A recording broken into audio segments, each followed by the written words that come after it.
we're going to reinstall Figaro here. It's still installed the gem, but the file is gone because it doesn't get pushed up to GitHub, right? So we want to do this bundle exec deal here to get Figaro back in action. Then in our terminal here, we can just run that command. And I already did this, so I'm just going to say yes to redo it. Then we also want to install this gem here that you see called Fog. And I'll just show you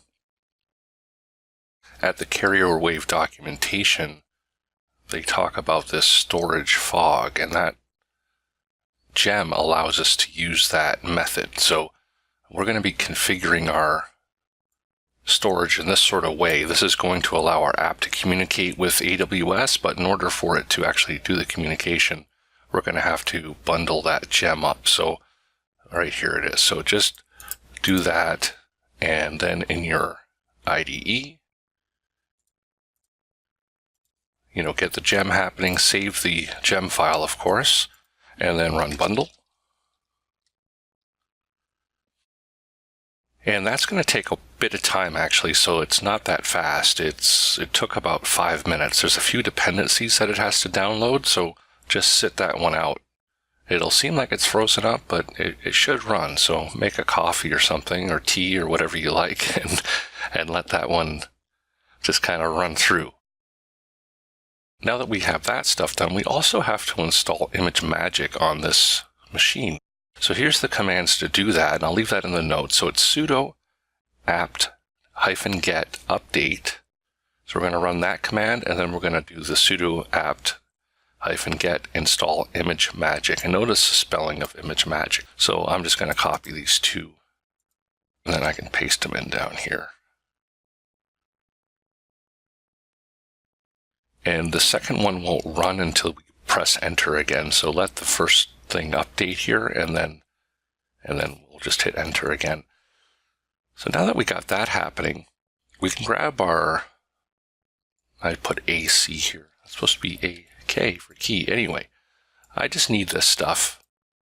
Well, first let's do this. I'm going to go back here, and I have a sample config that I had from a project a while ago, and it's very similar to what they're doing here.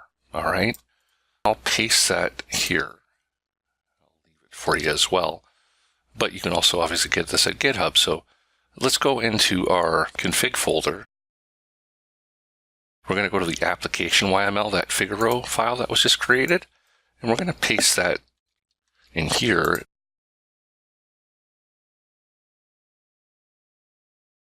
So I'm just going to take the quotes out there, and then like that, do the same thing here.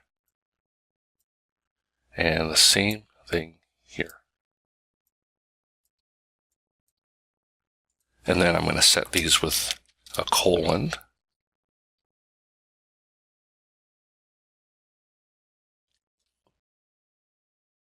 This file is expecting a string like that, so we've got to put quotes in. They can be single or double quotes. And then my thought was now to grab these.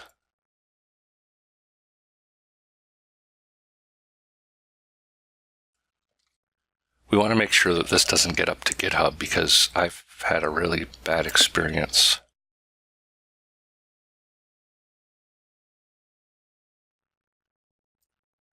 And keep these safe, because what happened to me is a few years ago, I set this up, and this file accidentally ended up on GitHub, and some scammers stole it. Like, it took literally maybe a half an hour, and I started getting emails from AWS. Your account's been compromised, and they ran up like $2,000 worth of fees. So in the end, everything ended up okay. I got credits back, and they understood the situation, but you definitely don't want to get these credentials on GitHub, okay? So be very careful. Anywho, so we've got that set. Let's now make a file inside of config initializers. And so we'll do a new file here, and we'll just call this carrier_AWS. This could be called anything you want. .rb, so it's a Ruby file. And then what we're going to do is grab those credentials that I had here, or not these credentials, the configuration, I should say, and then we put, our variables in. Paste. And so now in our development, we can actually test things out, right? Because we have our key and stuff in here.